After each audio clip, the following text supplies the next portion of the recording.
Assalamualaikum warahmatullahi wabarakatuh. Selamat malam semuanya. Apa kabar hari ini? Baik, insya Allah ya. Iya, puji syukur. Sebelum kita mulai, kita panjatkan puji syukur kepada Tuhan Maha Esa, Allah Subhanahu Wa Taala untuk karenanya sudah memberikan kesempatan untuk kita bisa bergabung pada malam hari ini. Saya juga dari kami, SNF ingin berterima kasih atas kehadiran Bapak dan Ibu pada malam hari ini dalam program Bincang Santai Korporasi. Nah, pertama-tama saya perkenalkan, saya Rizky dari SNF Consulting. SNF Consulting ini adalah konsultan manajemen yang membantu pertumbuhan bisnis dan membangun sistem manajemen untuk para pengusaha-pengusaha dan perusahaan-perusahaan uh, dengan fokus yaitu tripod manajemen yang untuk yang kami bilang itu dari sisi operasional, marketing dan juga finansial. Nah, dari SNF sendiri kita mempunyai layanan-layanan seperti yang sekarang ini adalah program Bincang Santai Korporasi atau BSK. Ya, jangan sampai keliru ini tadi dari grup ada yang bilang besok gitu. Nah, lalu kita ada grup-grup WhatsApp manajemen dan bisnis. Lalu kita ada manajemen sparring partner, yaitu adalah program ibaratnya pendampingan antara konsultan bisnis dan juga perusahaan. Lalu kita ada program-program kelas manajemen, korporatisasi, salah satunya CEO, dan juga kelas RPD, valuasi perusahaan, dan investment company. Lalu kita juga mempunyai layanan-layanan seperti studi kelayakan atau feasibility study, business plan, lalu juga kita punya layanan annual report, corporate valuation atau valuasi korporasi, dan juga roadmap perusahaan untuk um, melihat proyeksi ke depannya seperti apa pada perusahaan dan lain-lain. Kita nanti bisa bincang-bincang lebih lanjut, kita bisa masuk ke link yang sudah saya kirimkan di chat Zoom ini. Ada Instagram kita, ada juga link untuk informasi lebih lengkap. Juga kita mempunyai website korporatisasi.com, yaitu berisi dengan artikel-artikel bisnis juga yang bisa, ya yang tentunya itu adalah merupakan pertanyaan-pertanyaan dari berbagai macam orang di lingkungan kami, pertanyaan tentang bisnis IPO, UMKM, bagaimana corporate life cycle atau siklus korporatisasi itu seperti apa. Nah, kami ada kantor kami ada di Surabaya, kantor pusat kami, lalu kita juga ada di Jakarta ya.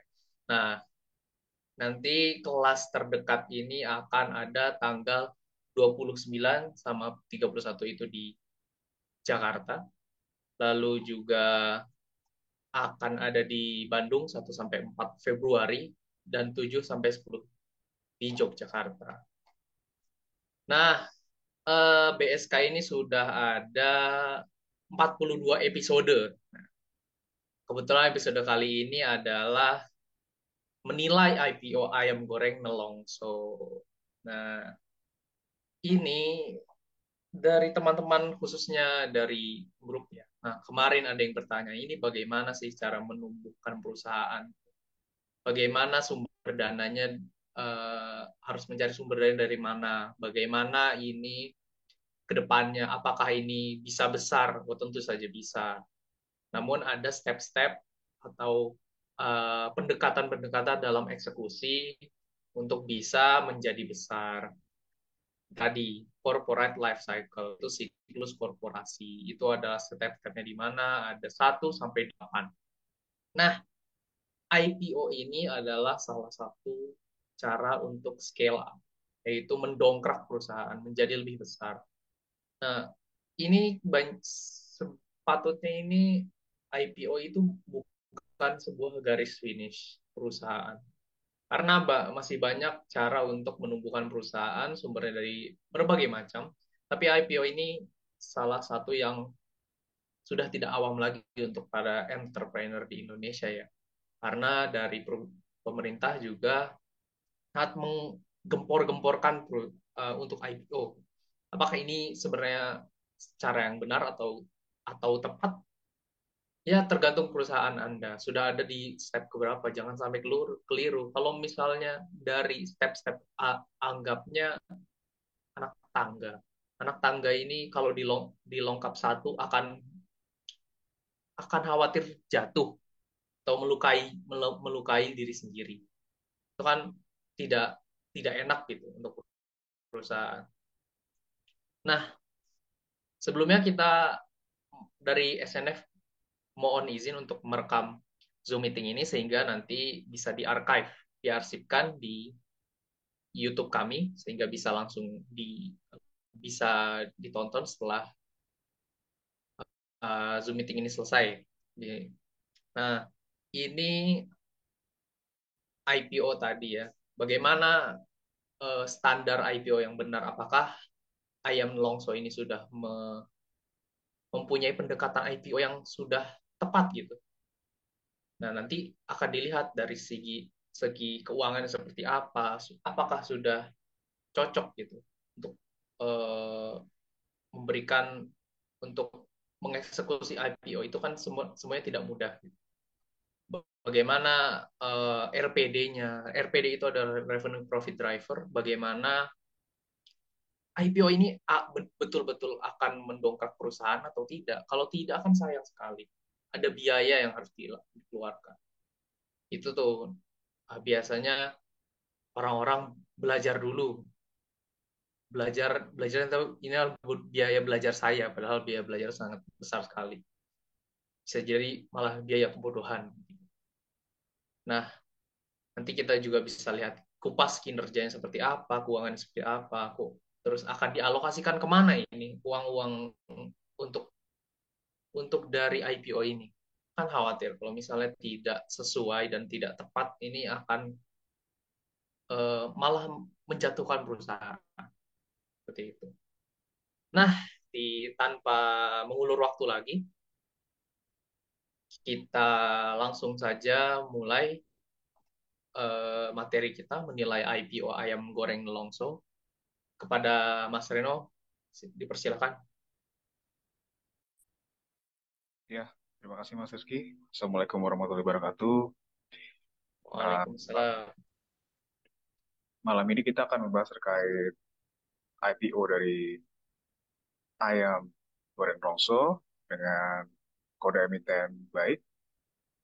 Dan pertanyaan adalah, mampukah mempertahankan ROA sebagai penanda perusahaan telah menemukan revenue and profit driver-nya? Dan bagaimana prediksi kinerja pasca IPO? Dan juga bagaimana resiko terkena IPO trap? Nah, jadi banyak hal yang akan dikupas hari ini, banyak hal juga yang akan menarik. Jadi kita hari ini akan berbincang secara santai aja terkait IPO ayam goreng Rolls Royce. Oke, bisa kita mulai. Uh,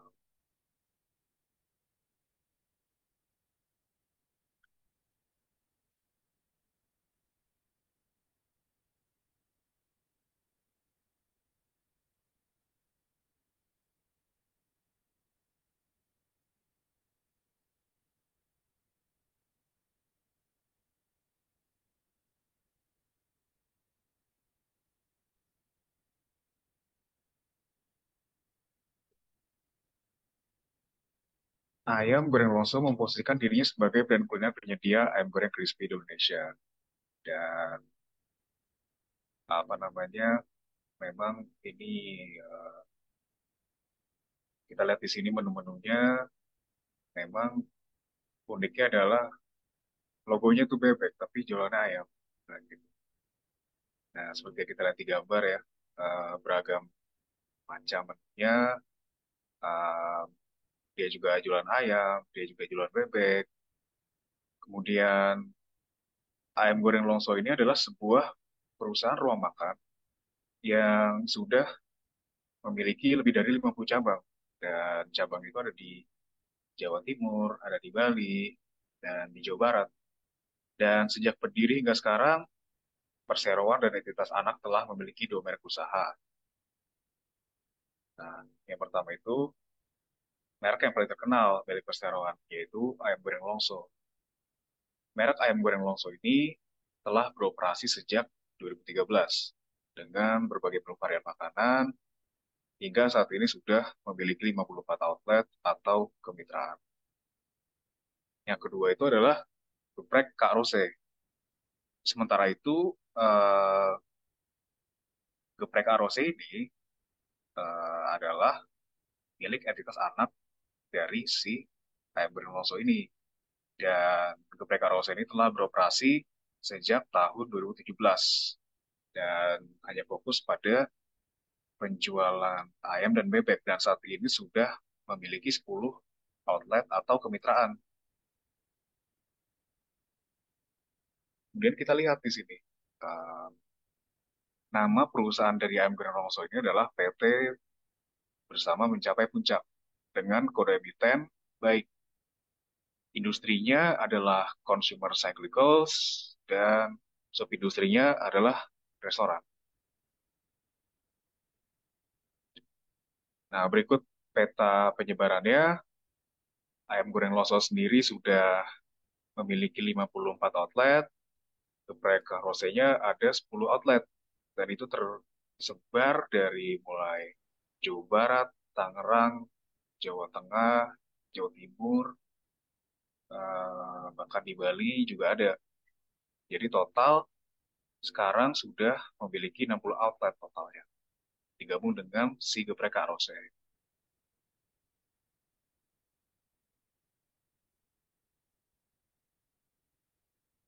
Nah, berikut merupakan nilai-nilai organisasi dari perusahaan dengan kode emiten baik ini. Nilai-nilainya mulai dari yang pertama, memberi kepuasan kepada seluruh pelanggan dengan berfokus pada penyediaan kualitas produk dan layanan. Kemudian membangun organisasi yang terpercaya, sehat, dan terus bertumbuh dan mempunyai manfaat untuk karyawan, vendor, supplier, dan masyarakat luas. Kemudian selalu menjadikan produk yang terbaik dengan harga yang kompetitif sesuai kebutuhan customer. Berikutnya adalah kreatif dalam mengembangkan produk baru yang dibutuhkan pasar. Yang terakhir adalah memperluas jaringan outlet dan jaringan distribusi agar mudah dijangkau oleh pasar.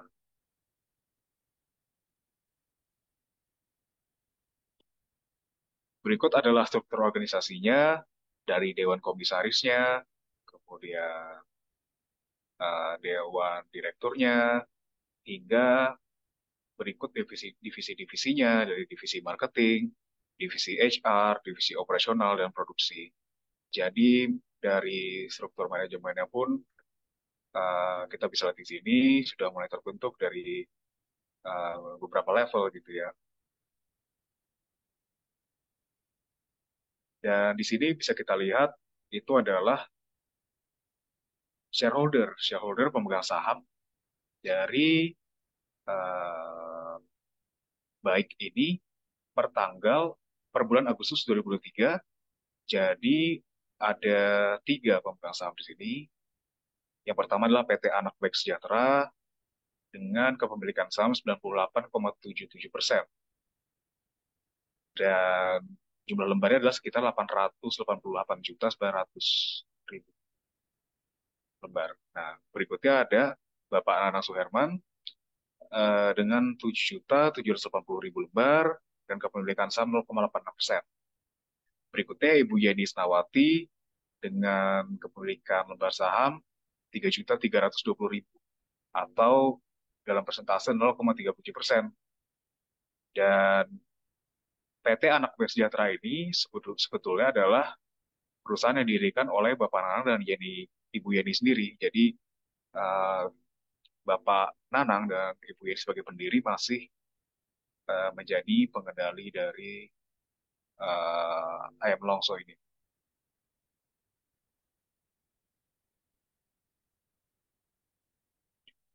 Nah, di sini kita masuk ke data finansialnya.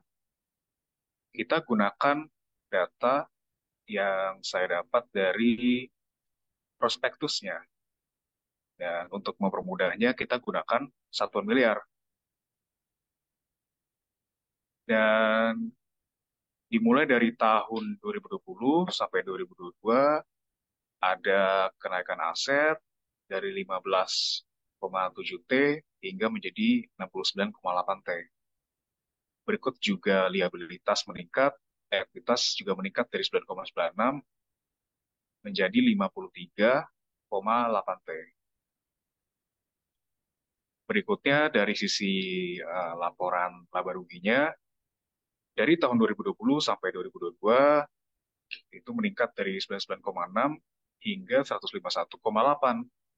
Jadi di masa-masa pandemi pun ada peningkatan dari 99 ke 130.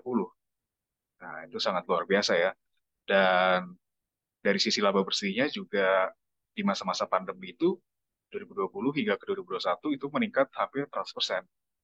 Nah, dari 4,6 ke 8,6 dan 8,6. Nah, berikutnya 2021 hingga ke 2022 itu juga meningkat dengan baik juga dari 8,6 hingga menjadi 14,8. Dari sisi arus kasnya sendiri itu sangat baik. Arus kas dari aktivitas operasi karena pandemi eh, ada kondisi di mana arus kasnya itu negatif, namun di tahun berikutnya dan di mana itu masih pandemi juga di tahun 2021 itu masih di angka 1 triliun dan di tahun 2022 itu di angka 9,8 triliun. Nah, jadi angkanya sangat sangat baik di situ. Dan dari arus kas investasi sendiri itu kita lihat di tahun 2022 itu ada peningkatan investasi di situ yang sangat masif. Nah, jadi memang M Longsor ini sangat apa ya berinvestasi sangat besar di tahun itu untuk mengekspansi bisnisnya di situ. Nah, grafik di samping ini itu penting untuk kita pahami bahwa yang pertama itu kita bandingkan laba dengan asetnya. Kalau kita memahami di siklus siklus perusahaan, siklus corporate life cycle, tahap keempatnya itu adalah tahap kelimanya adalah RPD. Nah, apa ciri-cirinya perusahaan yang sudah menemukan RPD? Penambahan asetnya itu akan diikuti oleh penambahan labanya juga. Dan dari grafik di samping ini, kenaikan aset dari kiri ke kanan, pertamanya aset diikuti dengan kenaikan labanya juga di sumbu Y. Nah, jadi artinya penambahan aset itu diikuti dengan juga kenaikan labanya. Nah, dari sisi ROA-nya juga itu relatif stabil di angka 29 dan namun di tahun 2002 di angka 21%, yang artinya itu tadi. Jadi apa namanya ini adalah ciri-ciri perusahaan yang memang sudah menemukan RPD-nya. Dari laba, kemudian dari sisi omset, nah juga juga bisa terlihat di sini dari grafik di sini. Nah, kenaikan aset dari kiri ke kanan itu diikuti dengan kenaikan omsetnya juga nih di sumbu ya. Jadi kenaikan aset diikuti oleh kenaikan omset dan labanya.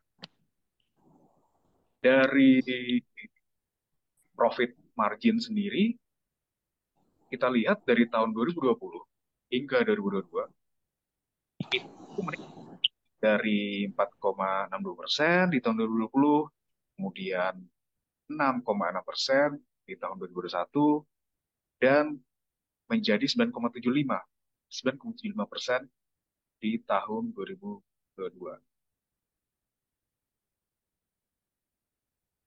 Oke. Nah, kemudian kita lihat ROE-nya. Jadi kalau kita membahas ROE itu sebenarnya kita lihat apa namanya, kita ingin melihat performa dari manajemen sebenarnya. Bagaimana manajemen itu bisa mengubah ekuitas menjadi laba, return on equity. Nah, di tahun 2020 sekitar 46%, 2021 relatif stabil, walaupun di tahun 2022 di angka 27,51%. Dari sisi DER sendiri, nah DER ini terkait resiko sebenarnya. Bagaimana eh, perusahaan itu mampu membayar hutang-hutangnya. Nah, di sini kita lihat DER-nya itu masih di angka yang sangat aman. Dan kalau kita perhatikan juga di prospektusnya itu kebanyakan utangnya ya utang usaha dan utang pajak aja sebenarnya. Gitu. Utang usaha itu kan apa namanya pada akhirnya nanti kan akan dibayar misalkan barang masuk nanti bayarnya seminggu kemudian kan gitu. Jadi dari segi utang itu sangat aman, bahkan proporsi utang itu menurun setengahnya dari tahun 2021 ke 2022. Berikutnya adalah kita lihat dari angka CAGR ya, pertumbuhan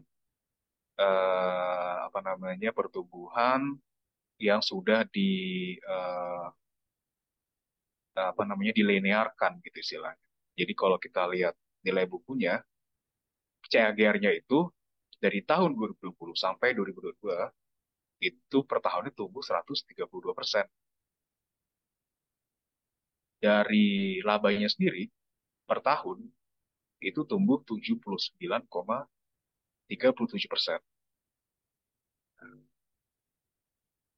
Berikutnya kita lihat EPS nih, earning per share. Earning per share-nya ini 16,55. Nah, dari pernya sendiri itu di angka 16,2. Nah, itu pernya. Nah, price to book value-nya, price to book value itu empat setengah, pas setengah. Nah, pas setengah ini relatif medium lah kalau perusahaan-perusahaan yang IPO itu. Jadi nggak nggak terlalu mahal juga. Price to book itu adalah nilai dibandingkan nilai pasar dibandingkan dengan nilai bukunya, nilai aslinya.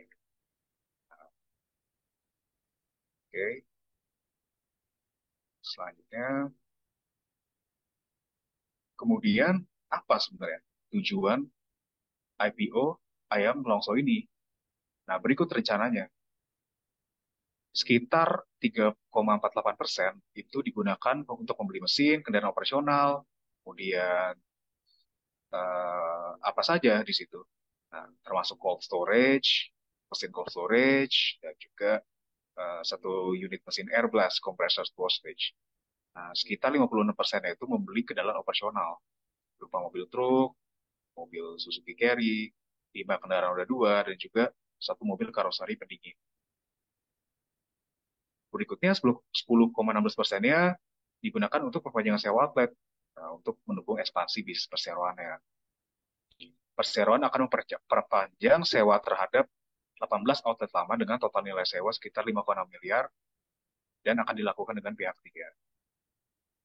Selanjutnya, 22,54% itu digunakan untuk renovasi outlet, gudang, kantor, dan sistem otomatisasi dalam rangka mendukung bisnis perseroan untuk penyimpanan persediaan bahan baku yang lebih besar.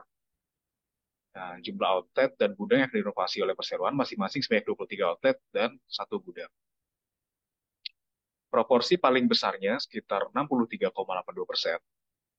itu dibuat OPEX. Nah, buat apa? Buat beli bahan baku gitu ya.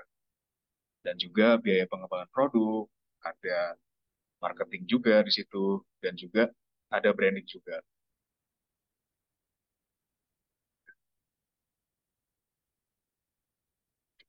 Dalam persaingan industri perdagangan makanan minuman, perseroan ini berkompetisi dengan kompetitor lainnya. Seperti apa? Misalkan geprek Bensu, geprek Pangeran, Wong Solo gitu ya. Nah, jadi geprek Bensu sendiri ini sudah sangat kita kenal gitu ya. Sudah sangat kita kenal dengan nama PT Onsupan Perkasa itu mulai tahun 2017.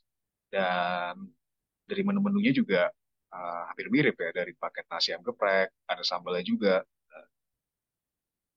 Dan saat ini geprek Bensu itu udah ada 100 cabang dari mulai Jawa, Sumatera, Kalimantan, Sulawesi, dan Bali. Berikutnya itu ayam geprek Pangeran, atau CV Satria Jaya Food. Nah, itu udah berdiri tahun 2012. Nah, dan cabangnya juga sudah ada di seluruh Indonesia. Berikutnya ada namanya Wong Solo, ayam bakar Wong Solo yang didirikan pada tahun 91. Dia nggak cuma menu ayam bakar, tapi juga ada pilihan ayam goreng, cumi, bebek, sate, iga, dan berbagai pilihan menu lainnya. Nah, ini perusahaan ini sudah berdiri lebih dari 20 tahun. Dan juga tersebar dari Pulau Sumatera, Jawa, Kalimantan, Sulawesi, NTT, hingga Papua. Nah, kalau kita lihat dari angka grafik tadi, itu sebenarnya perusahaan ayam Longso ini sudah menemukan RPD-nya. Dan saat ini perusahaan yang IPO itu adalah untuk melakukan scale up. Nah, jadi perusahaan ayam Longso ini sudah pada tahap scale up, di mana investasi itu lebih dari 5 kali laba. Jadi ketika perusahaan itu sudah menemukan RPD, langkah yang selanjutnya adalah melakukan scale up. Gitu. Jadi yang di scale up itu adalah RPD-nya.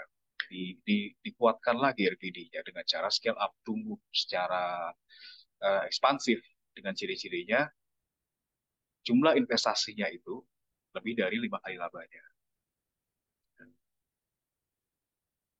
Dan RPD itulah kunci ya, kunci bagi perusahaan untuk scale up. Dan jangan sampai perusahaan untuk scale up tanpa memiliki RPD-nya. Itu sama aja memfotokopi kegagalan tuh itu. Oke, kesimpulannya bagaimana?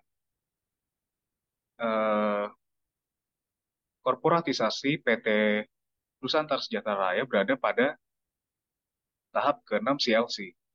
Dan tujuan utama IPO perusahaan ini adalah untuk operasional, pembelian mesin, perpanjangan sewa, dan pembelian kendaraan. Kurang lebih seperti itu. Kemudian dari kinerja keuangannya sendiri itu baik, ditunjukkan dengan naiknya penjualan dan juga laba seiring dengan kenaikan asetnya. Jadi itu adalah ciri-ciri perusahaan yang sudah menemukan RPD-nya. Jadi aset naik, omset dan laba pun juga naik. Namun terlepas dari semua itu, dana IPO ini digunakan untuk aktivitas yang sifatnya bukan memperkuat RPD.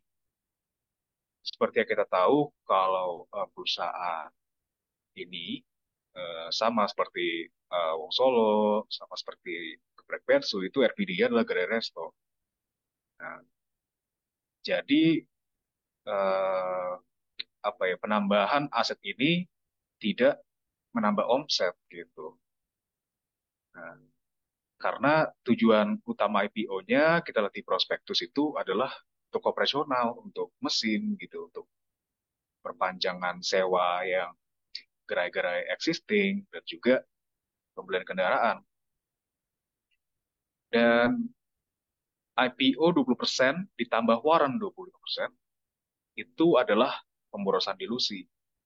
Nah, itu di kondisi di mana saham pendiri mengalami penurunan persentase lebih tinggi untuk menghasilkan jumlah uang tertentu. Jadi dari dilusi IP 20%, warna 25% itu cukup apa ya, dilusi yang cukup besar untuk memperoleh dana eh, dana tertentu gitu ya. Dan selain itu nilai pasar juga masih terlalu kecil untuk mencapai stabilitas harga saham. Nah, ini kalau kita kita mau benchmark ke perusahaan-perusahaan yang sudah melantai di lantai bursa, itu untuk mencapai kestabilan harga saham, itu rata-rata di minimal di angka 10 triliun market value-nya. Jadi bisa dibilang nilai pasar dari perusahaan ini masih terlalu kecil untuk mencapai stabilitas harga saham. Jadi banyak apa ya nantinya bisa terombang-ambing di pasar saham itu karena market value-nya masih belum belum terlalu besar. Oke, sekian presentasi dari saya. Terima kasih. Mungkin bisa kita lanjutkan dengan diskusi. Iya, terima kasih Mas Reno atas presentasinya. Monggo jika ada yang ingin bertanya tentang atau misalnya ada bagian-bagian yang kurang jelas, monggo boleh ditanyakan. Saya tambahkan Langsung sedikit, Mas Rizky. siap, boleh Pak Iman. Jadi tadi sudah disampaikan Mas Reno bahwa IPO ini akan mengakibatkan dilusi sekitar 40% ya. Dan ketika 40% itu berarti menuju ke titik kritis proses dilusi, titik kritis korporatisasi, yaitu pada angka 50% tinggal 10%. Artinya apa? Ya, sebagaimana disampaikan Mas Reno, ini terlalu boros dilusi. Sehingga mestinya kalau dilakukan dengan cara berhemat dilusi, angka 40% itu sudah menghasilkan duit yang jauh lebih besar. Kalau dengan kinerja historisnya ya, dilusi 40% itu harusnya kalau menurut perkiraan saya untuk dapat duit 2 triliun kan lebih itu sangat mungkin.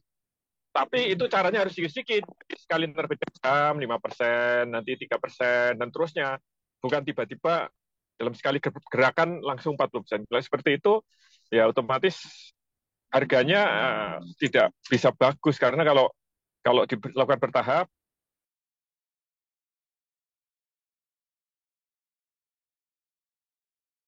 pertama misalnya 5%. Ya, sehingga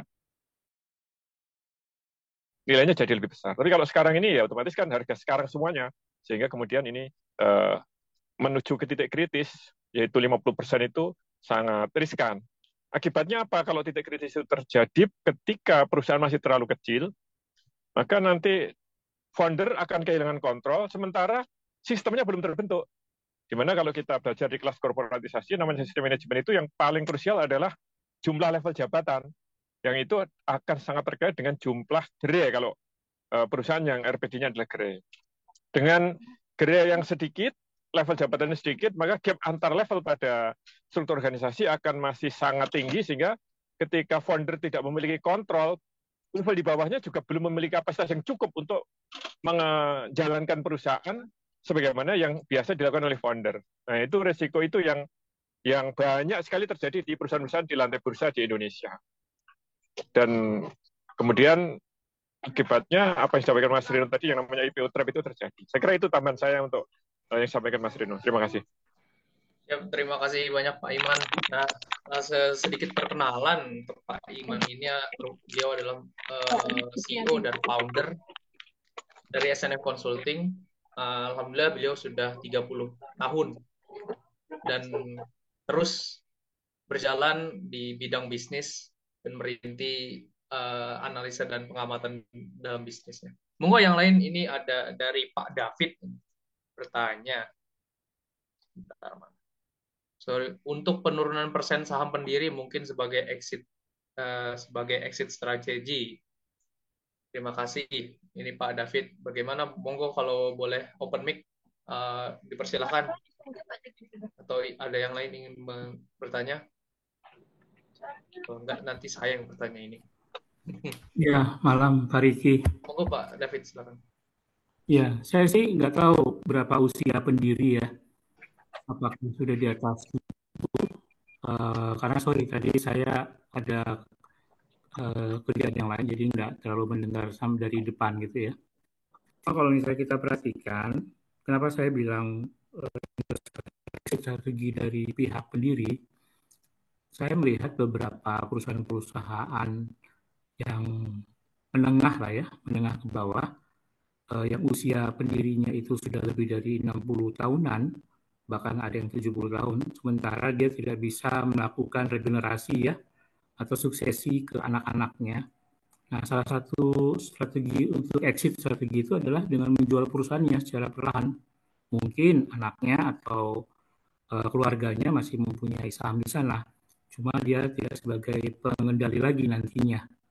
Ya, itu salah satunya yang harus kita lihat. Karena ada beberapa perusahaan-perusahaan juga yang saya lihat dan yang saat ini sedang coba kita tangani juga pendirinya secara eksplisit mengatakan seperti itu. Itu yang pertama. Terus yang kedua, mengenai masalah tadi yang dibilang oleh Pak Imam mengenai mungkin ada beberapa kerentanan ya dengan kondisi-kondisi yang istilah dilusi, di mana manajemen ini belum mempunyai cakar lebih dalam ke bawah. Mungkin mereka sudah mempunyai strategi juga. Salah satunya adalah dengan membentuk sistem yang sistemasi. Karena kalau saya lihat tadi ada di prospektusnya, ya saya nggak tahu operation di sini apakah juga termasuk mereka membentuk sebuah sistem yang bisa tersistemasi. Artinya kalau sebuah perusahaan yang sudah tersistemasi dengan baik, terkontrol dan dijalankan oleh orang-orang profesional, ya istilahnya pendirinya itu nanti tinggal unggang-unggang kaki aja, ya kan? Nggak perlu harus micromanagement lagi mereka. Ya sudah diserahkan kepada manajer-manajer profesional lah di jabatannya. Nah, itu mungkin yang bisa menjadi salah satu titik poin. Karena saya belum melihat sih di proyek itu apakah ada rencana mereka untuk investasi itu di situ. Cuma kalau tadi saya baca, kalau koreksi kalau saya salah, sepertinya ada masalah sistem tadi dari beberapa alokasi dana yang mereka akan dapatkan dari IPO tersebut. Sementara itu aja sih. Monggo misalnya ada pendapat atau masukan lain, silakan untuk memperkaya diri kita sama-sama. Selamat malam, Pak. Selamat malam Pak David, luar biasa ini. Mas Rino boleh digeser slide-nya ke misalnya ke alokasi ROA mungkin. Nanti boleh ditambahkan dari sana. Nah ini. Tadi pertanyaannya adalah seputar regenerasi ya. Monggo untuk Mas Reno atau Pak Iman untuk menambahkan. Mas Reno saya kira. Silakan Mas Reno.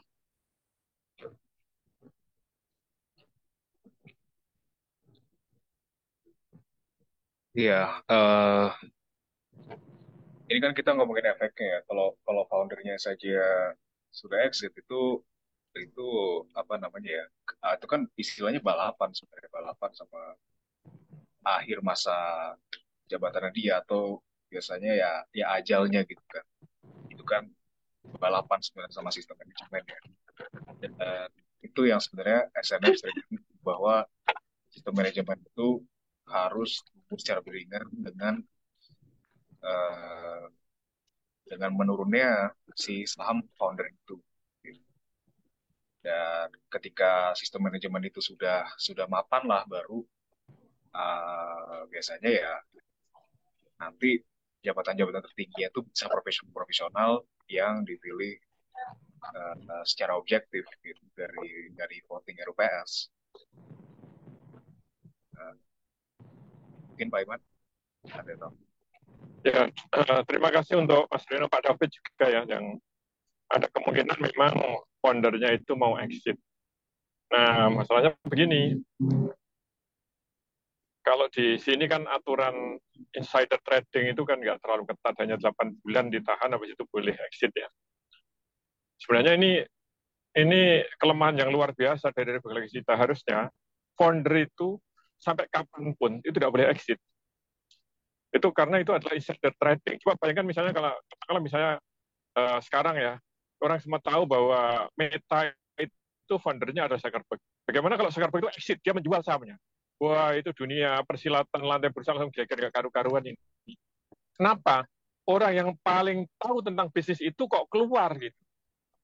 Nah, nanti akan menimbulkan keguncangan yang luar biasa di lantai bursa. Makanya kalau di negara-negara yang sistem tata kelola perusahaannya bagus itu, insider trading itu dilarang selamanya, bukan hanya 8 bulan. Nah, Indonesia ini kan itu ada kelemahan hal itu, sehingga mungkin memang ada beberapa yang mau exit ya, atau mungkin bahkan itu menjadi mindset banyak banyak pelaku bisnis bahwa namanya founder itu suatu saat harus exit. Nah, kalau di SNF nggak begitu. SNF berpikir bahwa bagaimana kita itu bangsa ini bisa memiliki perusahaan-perusahaan kayak yang didirikan oleh Pak Boeing menjadi pabrikan pesawat, kayak didirikan oleh Pak Toyoda seperti di Toyota, dan perusahaan itu menjadi sarana untuk eksistensi, sarana untuk memberi makna hidup sampai akhir hayat, bukan sekedar untuk cari duit. Dengan kalau kayak misalnya Warren Buffett itu cari duit, umurnya sudah 80 sekian masih jadi CEO-nya perusahaan yang dia dirikan sendiri. Kalau dia nyari duit 70 tahun yang lalu dia pensiun, seluruh 7 keturunannya sudah nggak akan miskin itu. Nah, kalau sampai sekarang dia masih bekerja, tentu dia bukan dari duit, dia mencari sesuatu yang lain yang lebih bernilai bagi kehidupan, bukan sekedar duit. Saya kira itu tambahan saya.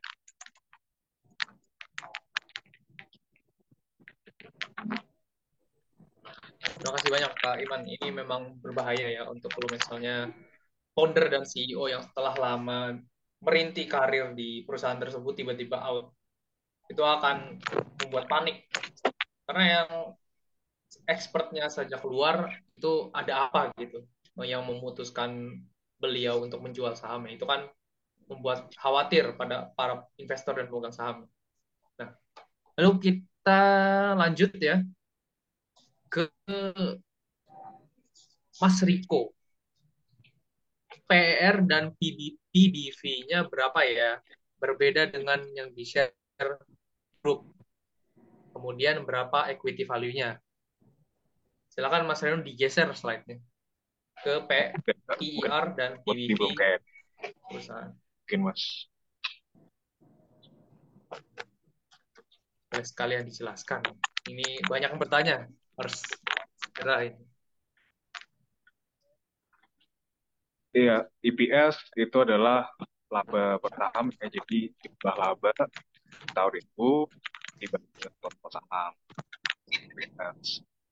Kalau PER itu nilai pasar dibagi laba gitu, price to earnings. Nilai pasar dibagi laba itu PER. Nah, kalau BBV itu nilai pasar dibagi dengan ekuitasnya. Itu BBV.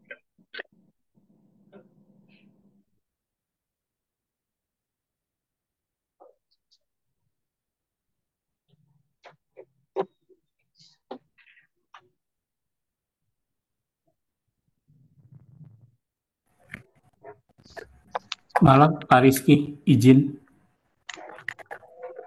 Ya, silakan. Waduh, di mute ternyata saya. Silakan Pak David. Jadi, kalau kita lihat dari aset, liabilities, dan ekuitas ya, ini ada something yang harus kita lihat lagi nih, termasuk terhadap laba bersih tahun berjalan ya. Ini terjadi penurunan di ini. Kalau saya lihatnya, ada peningkatan, betul. Tetapi kayaknya nggak terlalu signifikan nih antara kenaikan aset kemudian dengan pendapatannya. Kalau asumsi saya seharusnya sih pendapatannya bisa lebih besar nih dengan adanya kenaikan asetnya. Ya, saya nggak tahu apakah asetnya ini bisa dimanfaatkan untuk mendapatkan pendapatan lebih besar lagi nanti ke depannya. Ya, kemudian untuk arus kasnya juga kita lihat ya dibilang bagus ya cukup ya, nggak terlalu bagus banget sih. Ya, itu aja sih mungkin untuk beberapa angka-angka di sini mungkin butuh nanti kita bisa diskusikan lagi. Ya, karena kayaknya nggak terlalu mencerminkan sedikit nih untuk yang prospektusnya. Ya, itu aja sih. Beberapa persen dari prospektus itu kan penggunaannya asumsinya agak berbeda nih dengan angka-angka di sini. Itu aja sih. Monggo, mungkin ada yang bisa nambahkan. Saya coba Monggo. tambahkan Mas Rizky ya. Jadi konsen Pak David itu menurut saya menarik itu. Jadi begini, sebagaimana disampaikan oleh Mas Rino tadi, sebuah perusahaan yang sudah ketemu RPD itu dia ditambahkan aset, akan menambahkan revenue, menambahkan laba. Nah, kalau tidak ditambahkan aset tapi tidak menambahkan revenue, tidak menambahkan laba, itu nanti ROA-nya mungkin buruk. Jadi ibaratnya dikasih duit tapi nggak bisa menghasilkan duit tambahan. Gitu. Asetnya nambah tapi nggak bisa menghasilkan laba tambahan. Nah, dilihat dari duit yang akan diperoleh dari IPO tadi, penggunaannya adalah semuanya adalah sifatnya untuk perbaikan operasional itu saya kira. Jadi misalnya perbaikan gerai, terus renovasi gerai, sewa gerai yang sudah existing, itu kan kalau kita lihat secara di dalamnya, secara apa namanya, secara implisit ya, itu menunjukkan bahwa selama ini perusahaan ini ada masalah dalam operasionalnya. Sedemikian rupa sehingga dibutuhkan tambahan dana sekian miliar itu hasil HP untuk perbaikan operasional itu.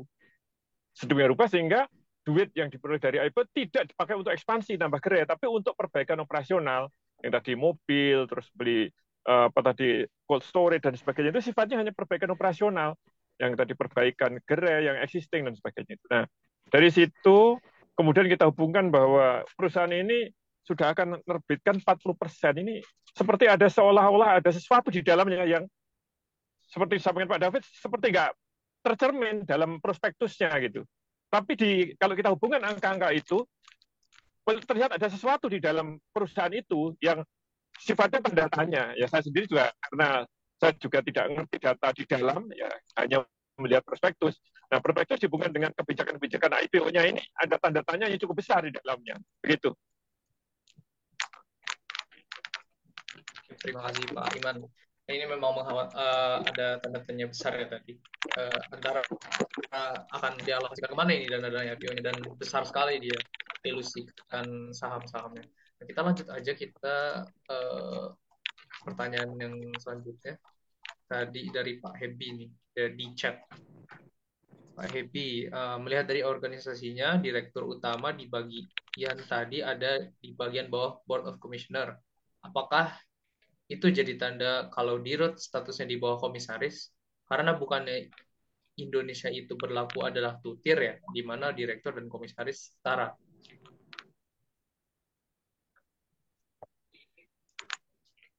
Gimana Pak Iman, Mas Reno? Mas Reno, monggo. Ya, di Indonesia itu pakainya tutir. Jadi di bawah RUPS itu ada Dekom, Dewan Komisaris, dan Dewan Direksi. Dewan Direksi dan Dewan Komisaris itu setara. Di bawah, sambil digeser aja biar di bawah tervisualisasikan. Jadi RUPS itu memberi wewenang untuk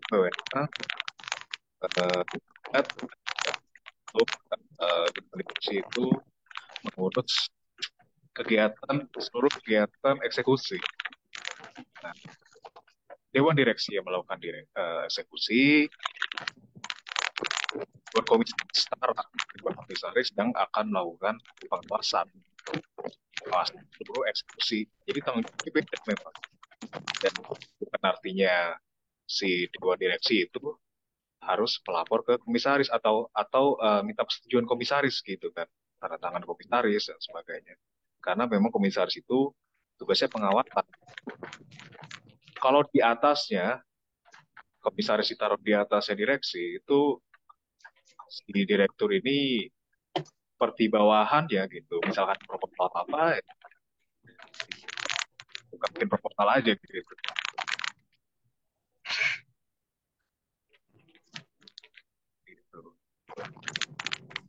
Ya, tadi terima kasih Mas Reno. Monggo tadi ada yang angkat tangan Pak Ranaka Strategik. Monggo kita dari yang chat kita pindah dulu ke via. Oke, Mas, makasih. Sorry, aku nggak bisa on cam ini, masih di luar. Menarik tadi analisanya Cak Iman. Cuma pertanyaannya, kalau dana itu untuk eh, perbaikan dan sebagainya, bisa jadi asumsinya karena kan sebelum ini kan Nelongso itu menggunakan franchise ya. Ketika franchise berkembang dengan satu outlet hampir 1 M, terus ada pandemi, jadi sangat wajar ketika butuh banyak perbaikan di sisi operasional, entah itu beli barang atau apapun, benerin outlet, tapi bukan dalam rangka untuk ekspansi. Eh, apakah itu bukan sebuah kewajaran, Cak Iman, untuk kondisi bahwa memang cari investor ataupun cari modal baru itu untuk perbaikan operasional, untuk menyehatkan perusahaan sehingga diharapkan keuntungan menjadi lebih baik, kinerja perusahaan menjadi lebih baik, dan bukan hanya menambah outlet, tapi menyehatkan perusahaan dengan adanya dana yang masuk. Itu yang pertama. Kedua, pengalaman saya diskusi terakhir dengan beberapa teman HRD, salah satunya memang satu perusahaan dari UK yang selalu update tentang ilmu organisasi di perusahaan-perusahaan besar gitu ya, bahwa bentuk organisasi itu kan sebenarnya tidak kaku. Contoh klien saya di Jakarta waktu itu dia nggak punya, ada 7 outlet, nggak punya kepala toko. Jadi dari owner itu langsung ke semacam koordinator, tapi itu menariknya karena orang tuanya justru dengan 30 outlet dengan cara tradisional seperti itu berjalan dengan baik, lebih sehat, lebih efisien. Mungkin tidak modern, tapi perusahaannya jauh lebih sehat.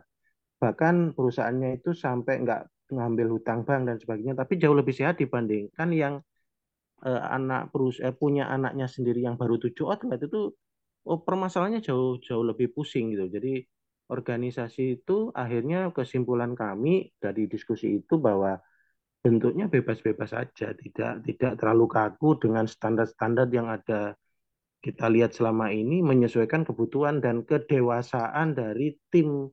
Apalagi Nelongso itu dominasinya kan anak muda yang saya lihat ya. Terus meninggalnya direkturnya itu, dan itu masih muda, itu menurut saya cukup cukup signifikan pengaruhnya, dan ini dalam rangka recovery, membangun tim baru, dan tapi dominasinya anak muda. Si owner kan suami istri juga masih muda.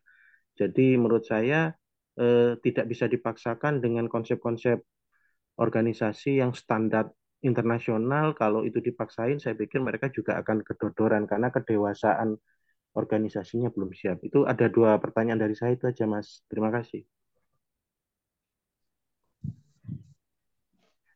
Tentang sistem organisasi sama, maaf boleh diulang tadi, dipersingkat pertanyaan. Saya ingat. Oke, Yang saya Kak ingat Iman, betul. yang untuk Ya, investasinya untuk ya, benerin ya, operasional.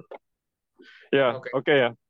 Jadi begini, perusahaan itu kan di masa yang paling krusial kalau dalam corporate life cycle itu kan dari proses berdiri sampai mencapai laba yang paling krusial. Karena kalau itu belum beres, diekspansikan itu bahaya.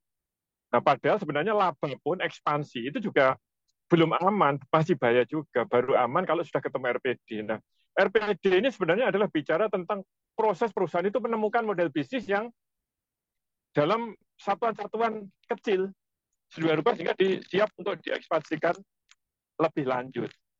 Nah, saya melihat ketika perusahaan ini menerbitkan saham, nyari duit kok dipakai untuk perbaikan operasional. Berarti selama ini bisnisnya masih belum layak sebenarnya untuk diterbitkan saham. Nah, terus juga kalau judulnya adalah untuk perbaikan operasional, sementara di dalam prospektus dikatakan laba yang cukup bagus, bagaimana disampaikan oleh Mas Rui, ini perlu tanda tanya lagi loh. Katanya labanya sudah bagus. Kenapa harus perbaikan operasional? Kalau labanya bagus ya mestinya dapat duit ekspansi. Nah, begitu sebenarnya rupa sehingga itu muncul tanda tanya. Kemudian yang kedua tadi tentang struktur. Yang disampaikan Mas Rino tadi itu adalah tentang tata kelola, bukan bagaimana direktur ke anak buahnya. Kalau direktur ke anak buahnya, sebagaimana disampaikan oleh Cak Priyo tadi, ya silahkan terserah perusahaan itu bagian dari, kalau dalam corporate life cycle itu bagian dari menemukan RPD. Tapi kalau hubungan antara direktur dengan komisaris itu bukan sekedar struktur internal, itu ada bicara tentang tata kelola, tentang undang-undang, tentang bagaimana sebuah perusahaan itu dikelola oleh pihak dengan cara yang baik, dengan cara yang uh, checks and balance itu jalan. Nah, kalau itunya tidak bagus, nanti check and balance-nya tidak jalan, maka ibarat negara, ya Anda bisa presiden bisa ngawur kalau check balance-nya nggak bagus. Begitu, Cak Priyo. Terima kasih banyak Pak Oke, Iman, Cak. luar biasa. Makasih. Oh, ada yang ingin bertanya atau nanti kita lanjut ke chat, ini beberapa ada yang nungguin bahas. Ada yang ingin bertanya? Kita lanjut saja ya. Ini sudah terjawab.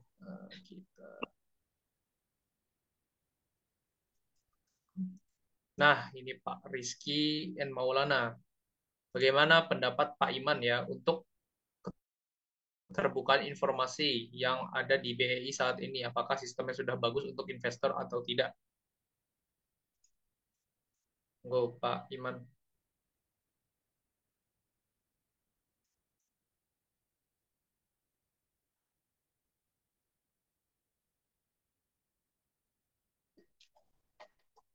Pak, halo, Pak Iman, halo.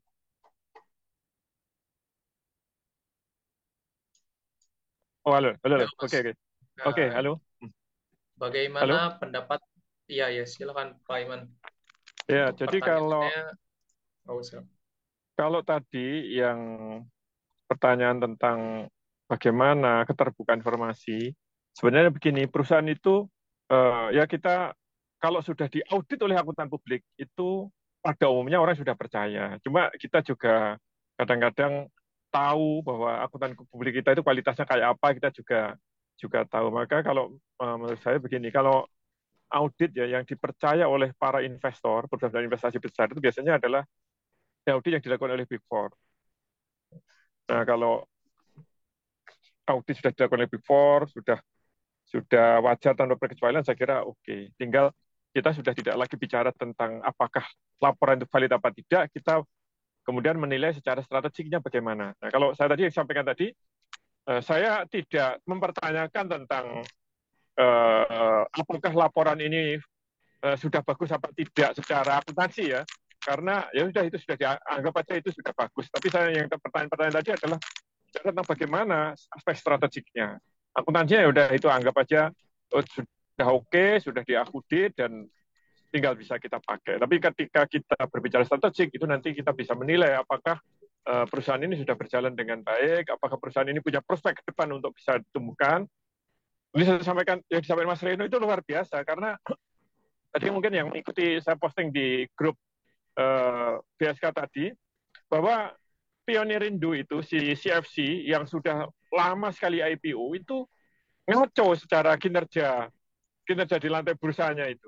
Perusahaan ini pertumbuhan juga sangat tidak bagus karena ada masalah-masalah yang kurang lebih sebenarnya mirip dengan yang saya sampaikan tadi ketika bicara tentang Nelongso. Nah, maka kalau perusahaan masih terlalu kecil, seperti yang disampaikan Mas Reno, kemudian muncul fluktuasi harga yang tidak bisa dikontrol, itu akibatnya pertumbuhannya biasanya tidak bagus, karena perusahaan tidak bisa lagi ekspansi.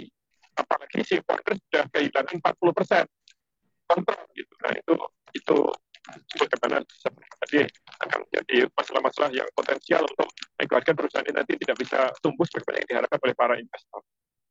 Saya kira itu. Oke, terima kasih Pak Iman. Ini ada dari Mas Riyandi, ini akan menjadi pertanyaan terakhir untuk malam ini ya.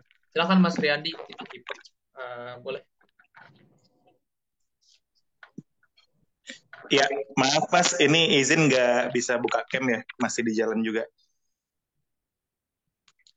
Oke, pertanyaan saya ini Mas, saya pernah dapat satu quote menarik ketika mengikuti sesi di BSK ini. Ada catatan seperti ini. Kalau mau cari perusahaan yang bagus, carilah perusahaan yang kita prediksi bisa tumbuh dalam 10 tahun ke depan. Nah, yang saya tanyakan, berdasarkan kriteria itu, menurut Pak Iman, ini masuk kategori perusahaan bagus nggak? Ya, tadi kan saya sampaikan ada pertanyaan tanda tanya besar di balik apa-apa yang terungkap di prospektus itu.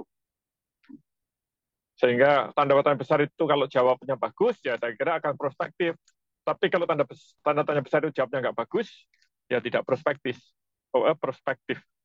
Begitu. Tapi kalau secara umum ya tanda tanya besar itu menunjukkan ketidakyakinan kita bahwa perusahaan ini akan mampu tumbuh sebagaimana yang seharusnya sebuah perusahaan itu tumbuh. Gitu. Ya, terima kasih Mas Riyandi dan Pak Iman. Khususnya Mas Reno ini luar biasa sekali membawakan dan menyimpulkan ya bagaimana prospek ayam goreng Longso ke depannya. Nah, untuk malam ini saya sangat berterima kasih lagi. Saya perwakilan dari SNM Consulting menyampaikan terima kasih dan rasa terima kasih yang sungguh besar karena antusiasme Bapak dan Ibu malam ini sungguh luar biasa. Jadi kesimpulannya adalah ayam Longso ini mempunyai prospek yang bagus, tapi ada pertanyaan-pertanyaan besar yang harus dijawab untuk bisa diinvestasikan, bisa dibilang. Ya, mungkin itu saja untuk malam ini. Dari saya belum tidak ada pertanyaan lagi karena sudah cukup larut malam, sudah jam 9. Insya Allah pertanyaan-pertanyaan tersebut boleh ditanyakan setelah acara, boleh langsung di chat atau misalnya boleh ke Instagram kami, kirimkan kami DM lewat via Instagram, dan juga untuk info lebih lanjut terkait layanan-layanan kami, monggo, karena kami ada program-program yang sudah saya sebutkan tadi, khususnya kelas nanti di 29 dan 31 ada di Jakarta. Ya, so dari saya cukup. Insya Allah apa yang kita diskusikan malam ini bermanfaat dan bisa mendapat hikmahnya. Itu saja dari saya. Assalamualaikum warahmatullahi wabarakatuh. Selamat malam semuanya. Waalaikumsalam. Terima kasih semua untuk kehadirannya. Terima kasih semuanya. Selamat malam. Malam, izin live.